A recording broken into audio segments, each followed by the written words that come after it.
when the pandemic hit and I was locked in my house, I had decided to retire and I got bored. I had 10,000 followers after 3 days. Before I knew it, I had 1 million followers, and I really call myself an accidental influencer. This was the job doctor was the idea that wanted to happen, and there was literally nothing I could do to shut it down. Midway through, my son paralyzed, and I had to stop everything and thought the whole business would die. Welcome to the Swedish Wealth Institute podcast. I am your host, Daniel Wood, and today we are speaking with Tessa White, also known as the Job Doctor. This is going to be a really interesting episode because not only does she help people all over the world with practicable work issues, like how do you ask for a raise? How do you handle a difficult manager? How do you handle conflict without leaving? How do you handle all the change that is happening? She is incredibly practical. And I got to interview her about how she accidentally became a major social media superstar, how that led to a book deal with HarperCollins, and how the governor of Utah instructed her to reinvent the future of education. This episode is absolutely amazing, and if you are interested in how your children, how you, and how the world is changing and growing, here we go.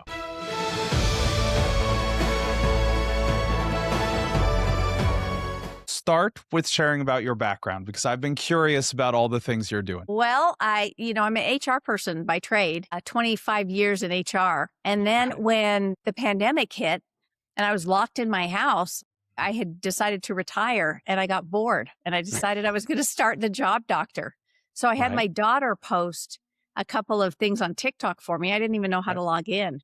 And about 3 days later, my son called from California and he said, "Mom, is it even possible that you're on TikTok? My girlfriend said you were just on her For You feed." And turns out I went and I'd totally forgotten we posted. I had 10,000 followers after 3 days. Wow. And then just every day was more and more followers. And that's how the Job Doctor was born. It was really because I was locked in the house and bored out of my mind.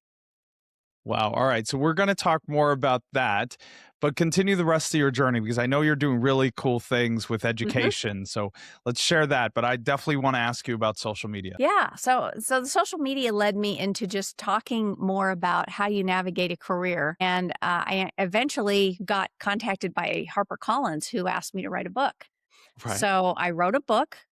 The book sold really well. That kind of launched me into a couple of other things, and I started doing a lot of work as an expert on morning television or CNN and things like that. Right. And then a few years later, I found myself so interested in the future of work and talking about that all the time that I ended up as the chair of the board of trustees for one of the largest universities in Utah. And so now, I pivoted one more time and I'm helping shape what education looks like in the future to prepare students and create a value proposition so that if they get an education, it's A, worth it, and B, they can get a job at the end of that. So that's what I'm pivoting into now. It's just such an unlikely path I never would have imagined it. Yeah, I'm just seeing 3 different episodes right now because I want to learn everything about what you did on social media. I want to learn everything about the book launch, and then I want to learn everything about the future of education. So we'll go one at a time. Sure. And we'll see if I'll have to invite you back for 2 more episodes to get through them. So start with social media. We're trying to blow up. So many people are trying to blow up, and it's not easy. What did you like? How did you? Yeah, how? How? Well, no, I think part of it was just fortuitous timing. The fact that everybody was locked in their house and looking for something to do, I think that was the first thing. And at the time, I was one of the only people that was talking about really, I wasn't doing dances. I was talking about practical scripts and things you can do to talk to your manager about how to get a raise. I have a counter offer. What do you do when you're on a performance plan and you don't agree? So I started really giving these practical tips and it seemed to resonate with people. Before I knew it, I had 1 million followers and I really call myself an accidental influencer. I really was an accidental influencer. I had no intention and I didn't edit well. I didn't have great anything. I'd sometimes show up, no makeup and just start talking. And it just seemed to fill a need that people had at the time. And then I just kept doing it. So and the only secret I have is that even when you're embarrassed and you don't think you have good content, if you know something about something, keep talking about it. Your audience finds you. Right. And for me, it just was this meteoric. I couldn't even understand how I was getting so many new followers, but I just posted every single day at least twice and said, Well, at here's least twice. at least twice. And I engaged with my people. And that's basically all I knew about social media. That's it. That is it. Right. I couldn't even edit. I just put it out there in its raw form. And that's where we ended up. And how does your social media look now compared to when you started out? Like, what do you do today? Well, I've tried a lot of different approaches. I actually got to a point I thought, oh, now I can be professional. And I hired a film crew to help me. And we were doing really professional looking, great, clear color was great. The captions were great. They didn't play as well. Oh, So, really? no, they didn't. And so I went back to just talking about what was on my mind that day and responding to what people's questions were. That was the thing. Right. People tell you what they want to know about. And then I would talk more about that thing. And that seemed to be the magic formula for me, is simply to be me and simply to talk about what I know the most about and respond to what people are asking about. Right. Just so basically just raw and unfiltered in front of the camera. Yeah. Didn't follow hashtags, didn't follow a lot of the things that somebody would tell you need to do to build a social media following. When I hired the film crew, we started posting on every platform to try and cross feed and get, tons of stuff done. And we would get really efficient and say, let's record for a half hour and turn this into 20 things and put it on 5 platforms. Didn't work.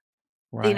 So what platforms are working for you now? Are you on all platforms, or have you focused on like TikTok? I focus on TikTok and Instagram now. And Instagram basically gets the same posting that TikTok does, which is interesting because every platform has its own personality and what works and doesn't work. Right. But for me, I'm so busy with the work I'm doing on the board of trustees that I can't focus a real strategy on social media that takes too much of my time, and it still seems to work. Right. So you basically just you're doing TikTok and then you're copying that over to Instagram and letting it play as well as it will play there. That's right. And I am on YouTube, but I don't focus on it. We focused on it for a little while, and I just didn't have the energy because, again, it requires a little bit different flavor. And I just decided I was just going to do what's on my mind, and whoever wants to find it can find it, and that seems to work. Nice. Oh, that's so cool. I'm definitely going to make sure Sagir watches this. He's our social media and podcast showrunner, so I'm going to have him take some lessons here. So let's go to the next step then. What happened when, like, how did HarperCollins find you? Like, we have so many in our community, teachers, public speakers, motivational coaches who would love for HarperCollins to call them. Give us that story. Well, I'll tell you, I don't know the answer. This was the job doctor was the idea that wanted to happen. Yeah. And there was literally nothing I could do to shut it down. Even when midway through, my son, was paralyzed and I had to stop everything and just focus on just disrupted our lives. Yeah, of course. It was horrible. And I just stopped in the middle of launching. Is he okay now, or? He's doing okay. But he will have lifelong injuries, but we've worked through it, and he seems to be doing, he's living more independent than I ever expected. Oh, but that's good. I stopped midway through the height of my book launch and thought the whole business would die. And it is the idea that wanted to happen. And as soon as I picked it up again, it just kept going. And I think the key was, TikTok has really interesting people that are hiding and under user 58234. Right. And, you don't know who's listening to you. But what I found is I was getting outreaches from the BBC, CNN, Good Morning America, News Nation. Like, I was getting these outreaches from people who were in TikTok and trolling, and they would reach out to me. I did not have to hire a PR firm, which was crazy. I just took the calls, and I think being on all of those different platforms ended up drawing a lot more attention to me. And that's where, HarperCollins says, we'd like you to write a book for us. It just, again, it's something that resonated with people. When you think about how much time you spend at work in a given how much of your life goes to it. It's arguably more than you give to your family. When you're working an 8 or 9 hour workday, and there hasn't historically been somebody, that certainly wasn't when I was in work, telling me how to navigate that and what to do and what not to do. I just knew work was dysfunctional. Corporate America is somewhat dysfunctional. How do you navigate it? And I think it just hit something that nobody was really talking about at the time. So basically the key was you're not up there dancing trying to figure out what the algorithm was doing. You were sharing actual valuable insights in a serious manner, and you got on all these amazing like news outlets, and one thing led to another. Yeah, well, my family will tell you I did try one dancing video, and it was terrible. And they still tease me mercilessly to this day. So Did what they I save did, it before you could remove it? I'd saved. Yes, it is Yeah. there. Yeah. But I ended up just deciding to do what I knew about. I started doing live sessions as well. So I do question answers for people. And the thing I find that people are struggling with is, I don't know, you can tell me what to do, but I actually need help to know how to say it. Yeah. And so I'm really practical. I'll say, here's how you talk about it. And when I started to do these live sessions, we'd get 10,000 people in one live session. And again, I'm just talking to my phone, but somehow people need somebody to help them kind of get over the hump. How do I ask for the increase? Not just should I ask for it, but how do I do it? How do I say it? How do I botch it? And how do I not botch it? And that it just seemed to resonate. So I just do more of what people seem to want. As I walk us through the book launch, and especially the whole planning of how are we going to get it out there and hit these, best-selling lists and stuff. What was that like? Well, not only am I an accidental influencer, but I don't know anything about book launches. And so I get this book out and thinking that, of course, HarperCollins, big name, they're going to launch this thing for me, and they'll deal with it. They are going to have this marketing tour that is amazing to sell this book. And what I didn't realize was writing the book was the easy part. Then they give you the book and they say, go get him, Tiger, go sell it. And I was like, what? I have to do this? So I decided that my strategy for selling books would be, I was going to visit big companies in key cities and do kind of lunch and learns. And then I was going to do a lot of podcasts because I listen to podcasts. So that made sense to me. And then I was going to try and sell books by speaking and selling larger portion, big book sales so that I could get the counts up. Now, some of that worked and some of that didn't work. The thing that worked the best was going into companies and just sitting in the lunchroom and you'd have people come up to you and go, oh my gosh, are you the job doctor? And it blew my mind that anybody knew who I was. I mean, I am.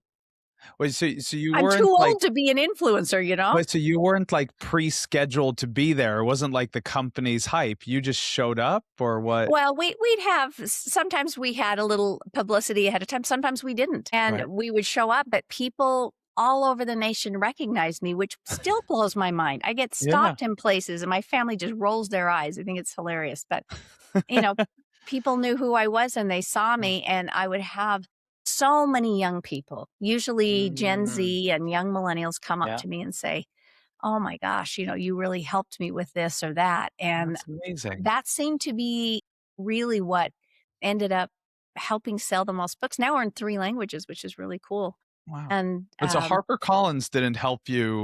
What did they do anything?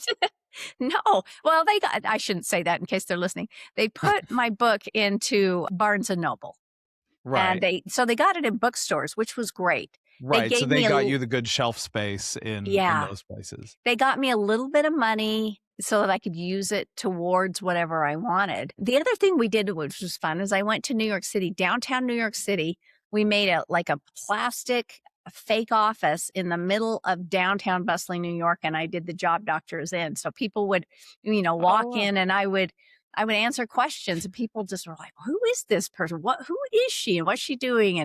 And we had a billboard on Times Square that day. So that was a really fun part of the launch. That's very Richard Branson with his gimmicks right there. At least you were dressed doing it. He usually was more undressed than his, but that's a cool stunt. I like that. Yeah. So I don't know. We just tried a lot of things. A lot of things worked. A lot of things didn't work. We sent book boxes, really cool book boxes to publishers and people who'd covered stories about me. And who knows if that actually yielded or not. I don't Right. know. But, we sold a lot of books, enough to write a second book. So that's good. Yeah, the positive side of a shotgun approach, right? You get Right. some of the things work, some don't. Honestly, I have tried so many bonkers things Mm. just because I have nothing to lose. I have nothing to lose. I've already done my career. I've had the success I want to have. There is no reason I can't take risks. So, Right. as I try to monetize my followers, I've tried some crazy things like, I have so many people say, I wish you'd talk to my boss. My boss is so bad. I wish you'd tell them this. I'm like, okay, I will. So for a period of time, I tried, you can hire me to call your boss anonymously and Right. tell them this information. So I've tried some really weird ideas to get in front of How people. did that go? That one was harder because the managers wouldn't answer. And so I could leave messages, but that one was pretty short lived. But we've tried Yeah. some things that worked really well too. Right. And so what came next there when the whole journey into education? So how were you able to leverage this into getting on that board of trustees? Well, I really think what ended up happening when my son had this injury and it just stopped me dead in my tracks. I had to stop I was traveling every week doing keynotes around the nation and I had to stop. And it really took a lot out of me. That was Yeah. the most difficult period of my life. And it took me out for about a year. And I Yeah. think when I went back in, not only did I have a change of perspective, but a change of energy. And Right. I just didn't have it in me to have that kind of schedule. So I had already been on numerous boards in Utah and somebody must have recommended me. And I got a call one day from our mayor, and they said, hey, or our governor of Utah. And he said, hey, I need you to do this. You Really? didn't actively search it out. He actually reached out to you. Yeah. And it really is like a request of the governor of the state of Utah. Wow. And so I got put on the board and then over the course of a couple of years moved into the chair role. Now we've got 8 campuses, 30,000 students, and we've been tasked by the state of Utah to change education and figure out what the education of the future looks like. And it's really a lot of fun to marry what I know about the workplace with what others know about education, and I'm having a Right. ball. Yeah. So what is the future of education? What have you Well, guys found out? first of all, education's too expensive and education takes too long. Things have sped up and Yeah. they speed up every single year. So first off, we have to be able to get people in and out and over the finish line quicker. And Okay. there's some industries you can't do that. Like you can't speed up nursing too much. No, But right. for the most part in business, you can speed up and get people to the content they need to understand and know. Right. The other thing is there have to be more mentorships between student, teacher, and student business. And that is the one thing that kind of sets I think a really good institution or somebody that just is delivering content. Delivering content and learning really is not a value add Yeah. until you pair it with somebody that can show what real world looks like. Right. Because the whole object of education is to get a job. Yeah. I don't even think it's learning. It's to get a job. And you Right. go to school so that you can make money and so that you can make a living. And we've got to somehow tighten those relationships and create stronger mentorships.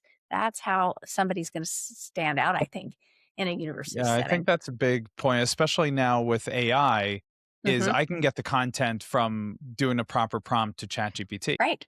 That's right. And there's a lot of ways to get information and knowledge that don't require you to put your whole life savings and your house, mortgage Yeah. your house to do it. Education is ubiquitous, it's free. Right. And so you have to find something that's a greater value proposition for a student because they can get free education, free knowledge anywhere. And how do you look at like the totality of someone's life? Are you focusing purely on the, education should give someone a job, or should they also prepare them actually to be an adult and, manage their money and relationships and everything else. Well, you should do that too, but I think you don't have to have an education to do that. You can do that Yeah. that can come a lot of different ways. I do think education needs to do a better job at teaching resilience and teaching young people how do you talk through conflict? How do you deal Yeah. with resilience? Because we're really living in a swipe right, swipe left world, you know? Yeah. You think it's just for dating, but we do it for everything. Our Yeah. brains AI and technology are actually teaching our brains to abandon the very thing we need, which is Mm. critical thinking and the ability to kind of stay in a hard conversation. And so I think that education is going to have to shift to teach those skill sets because they're really, really important. And I'm seeing that young people are really struggling with those once they get into the workplace. They can be as Mm. smart as can be, but unless you have Yeah. those skills, what I find is I asked my followers, and 94% said they would rather leave their company than bring up there's a problem. Oh, Think about wow. that for a minute. And so, Yeah.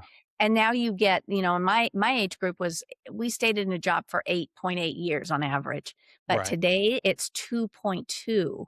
And the Right. average young person is going to have 25 to 30 jobs in a lifetime. Now, Right. if you think about that, that's a crazy That's a change. lot. Yeah. And And especially if so that's just because they're afraid of conflict and running away. yeah, and they just move, and you find they move from company to company seeking the grass greener, and the grass isn't greener. There's a Yeah. skill set that is needed to Mm. actually survive in today's world that we're not teaching, that I think needs to be a Uh, part of the curriculum. Yeah, well, I mean, we had our mutual friend Jane Gunn on the podcast, and so I'm sure you've spoken to her Oh, about yes. Mhm. Yeah, Jane's right on though. And Jane's such a master at this. It's interesting because there was, conflict is so tricky with people. Yeah. And like I say, they would rather leave than bring up the hard thing. Right. And we're going to have to figure out how to have the hard conversation. I think that because we can't stay in hard conversations and because our brain is so swipe right, swipe left, Yeah. that we make decisions too quick. Yes, Mhm. no, good, bad, Yeah. toxic, not toxic, cancel, don't cancel. And the goal is to teach students it's okay to be in this in between place where we disagree and to stay in disagreement and to frame it a little bit differently than needing to make a binary Mm. decision that you're good, bad, right, wrong. That Right. there's shades in between. Yeah. And so for our industry, obviously, we see so much of the financial parts of people's lives with, it's as Brian Tracy always says, it's not how much you make, it's how much you keep. Mhm. So that is something that I've always felt, and a lot of our speakers, like Robert Kiyosaki, has been fighting for a long, long time, Mhm. that, financial intelligence should be taught in schools and that we Yes. should be actually learn how to manage our money. How are you looking at implementing that and bringing that to that space? I think it needs to start in high school. I Yeah, think well, agreed. it's got to start younger and it has to be taught. The fact that I can have somebody know a lot about AI, for example, but they don't know that you have to buy health insurance and car insurance. Mm, yeah. That's a really big disconnect to Yeah. me. Yeah. Those are really big disconnects. And, I teach people sometimes how to maximize their pay within a company even. Like, Yeah. how do you look at the tax situation and what is a 401k and what's an HSA and how do you put 20% more money in your paycheck? And it Yeah. really is so foreign and Yeah. completely misunderstood and just never Well, and talked then what about. happens next? Even if you get that 20% extra and now the money lands in Yeah, your now bank account, what do I now do with that? Well, great. I can go buy myself a Porsche and I don't have anything else in my life. Like, how do I handle my exactly. lifestyle? Well, it's interesting because I worked at Vivint Solar. So this was basically door knockers. They would knock on Right. doors and try and sell solar door to door. They Right. made crazy amounts of money and Right. they were mostly not college educated Right. and they made like ridiculous amounts of money. And what we found is that they would make this money and think that buying Porsches and other things was a normal part of life. And what we Yeah. ended up doing was we gave them financial counseling and started to teach them how to manage money. Then we took some of their commission. We said, we'll do this cool thing for you. We're going to take some of your money and put it over here so that it continues to grow and invest. And all of a sudden they're like, what? This can grow? And you started to talk to them about equity and stock options and what it actually is. And, trying to build wealth. So our goal became, I'm not just trying to keep an employee and pay them high commissions. I'm trying to build wealth for them so that they can build, they have their own popcorn stand, so to speak, and they can build their own popcorn stand or their own business and leave us in 5 years and be wildly successful because we've helped them accumulate. And it was just amazing to see the difference and what that did to the strategy around retention when you do something like that. I can imagine. I mean, we do that with our team. We've done trainings on, helping them set up a personal budget, how to figure out how to put away 10% of their paycheck into investing and, and then what to do with that 10% to actually get a return. And as you say, like if they're going to be financially free and, well off in 5 years, well, if the average person is working 2.2 years for you, otherwise, you've still more than doubled the time you have the person. That's right. And I just think it's really interesting. If you really study generational patterns, and let's take a Gen X. Let's actually go back. A boomer was saving they had a pension and retirement, right? And they were saving, to pay off their house. Then you kind of move it up the line and then millennial urban comforts, right? You're getting shorter term all the time. It was stock options, urban comforts, a nice car, great vacation. Now you go to today's worker and they're lucky to have $200 to their name. And so shorter term things like I need to be able to pay this right now. I need to be able to take care of this problem right now because I have no money.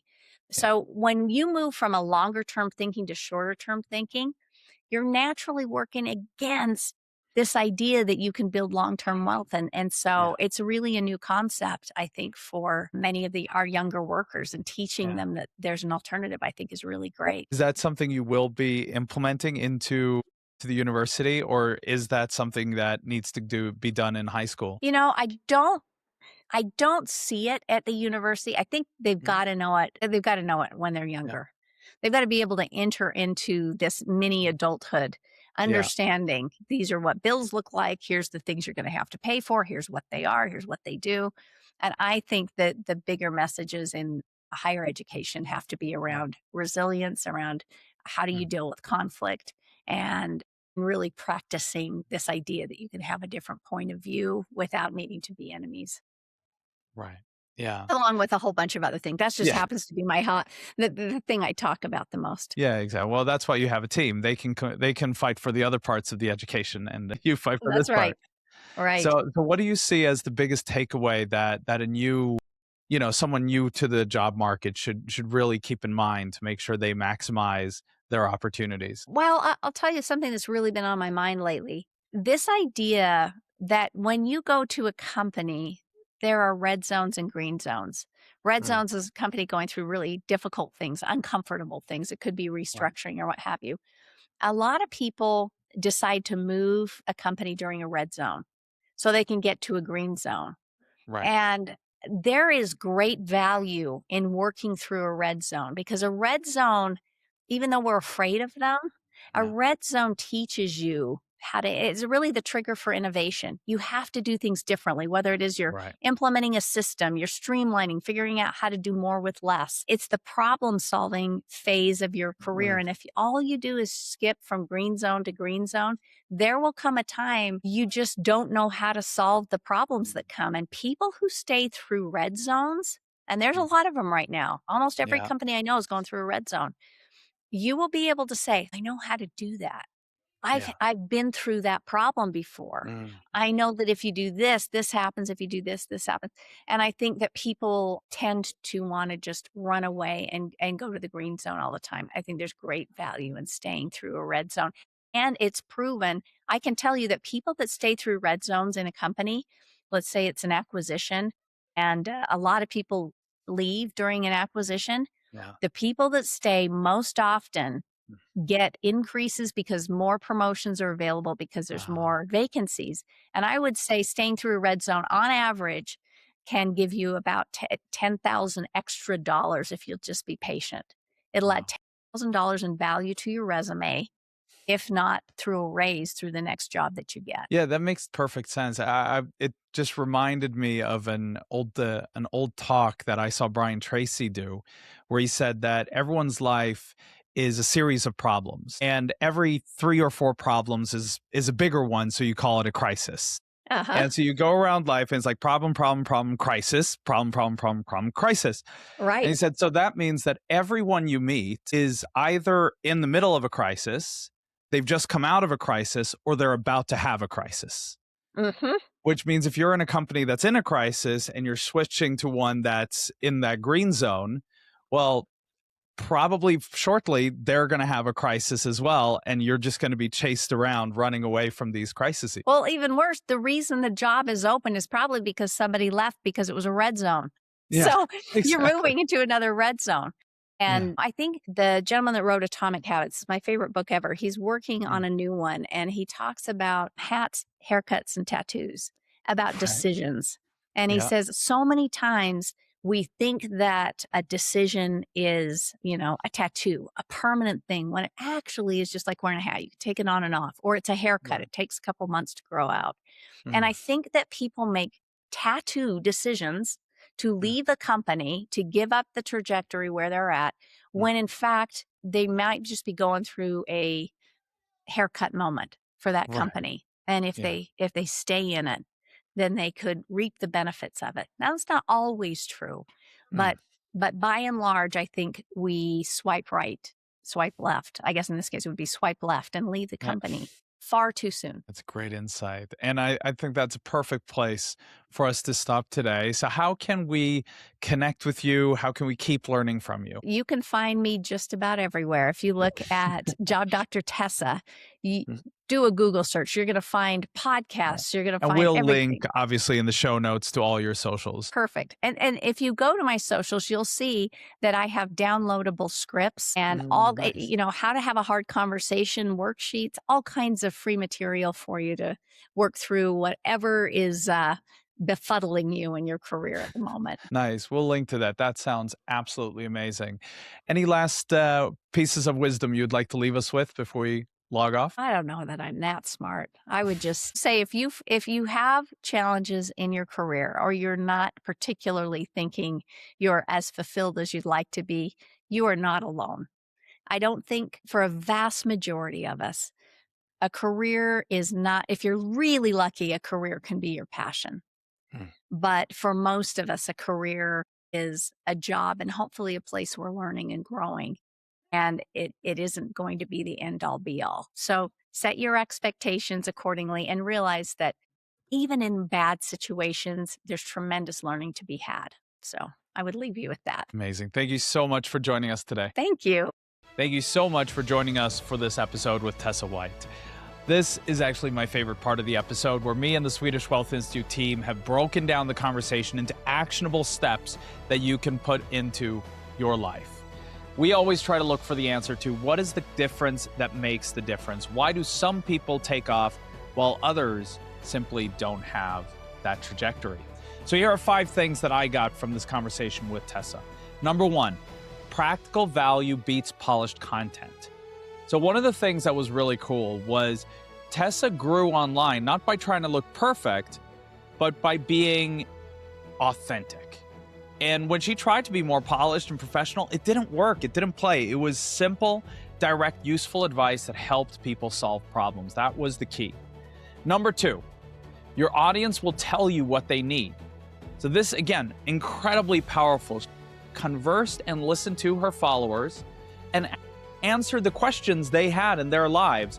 And that is how she grew. So can you do the same in your business? Can you figure out what are people asking and then answer those questions? Number 3, knowledge isn't enough. People need the actual words. So Tessa gets very, very practical. She doesn't just answer the question as how do I get a raise? She goes into the detail and gives a script. This is what you say and why. That is incredibly powerful. Number 4, education has to connect to real life. So Tessa is working on the instruction of the governor of Utah to reinvent education because it's changing. Information is everywhere. We have it online. We can learn on YouTube or social media or from experts directly. So what is education going to do now? It's about getting real outcomes, jobs, confidence, resilience, mentorship, financial understanding, and the ability to handle difficult situations in the real world. That is just something you don't get from watching a YouTube video. Number 5, don't run from every red zone. So one of the things that has started to happen more and more in later years is that when something gets difficult, we run away. Tessa pointed out that she calls these red zones in companies: restructure, challenges, uncertainty, difficult periods. This is where you learn. This is where you grow and you become more powerful for your company. So sometimes it's actually worth sticking it in and learning in that red zone. So have a thought about how you handle these situations. Now, again, thank you so much for listening to this episode. Before you go, I would like to invite you to the Swedish Wealth Institute community. I'm going to give you 2 weeks free access because we are truly making some major investments into this platform to help you and support you. The goal, what we try to teach you or help you identify is where are you now, where are you going, and what is the number one limiting factor.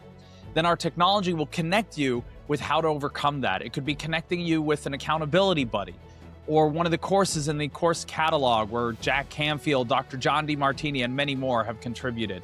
You'll see the link in the show notes. You can claim your 2 weeks free access. After that, it's only 27 euros a month. And you get access to all the courses, all the trainings, and connecting with entrepreneurs from all over the world. Of course, I would really appreciate it if you enjoyed this episode, that you share it with a friend, and I think your friend would too if it's something you think that they would grow from. Please make sure you follow the podcast, just like thousands of people all over the world are already doing. And if you want to give us a 5-star review, that is very much appreciated. Next week, we are interviewing J.R. McIntyre, also known as the Hood Motivator. This is going to be really, really interesting because he has a background as an Army veteran, a Bronze Star recipient, a best-selling author, a life coach. He's exploded on social media, but it hasn't always been easy. He's gone through tough times, and we're going to dive in deep into how do you overcome them and make your weaknesses your greatest strength. So I hope I see you next week. I'm Daniel Wood. This is the Swedish Wealth Institute podcast, and thank you for joining us. Everybody knows hustling, but no people know no business. That's why we're bankrupt. I don't hire potential. I don't even talk to people. Just call up the guy who rented me the building and say, this is my last month here. Cried for days, didn't come out the house, isolated myself, spiraling downhill once again. And I used to read books in the janitor closet after I would sweep and mop bathrooms and the gym floors and just read. And all of a sudden the light started to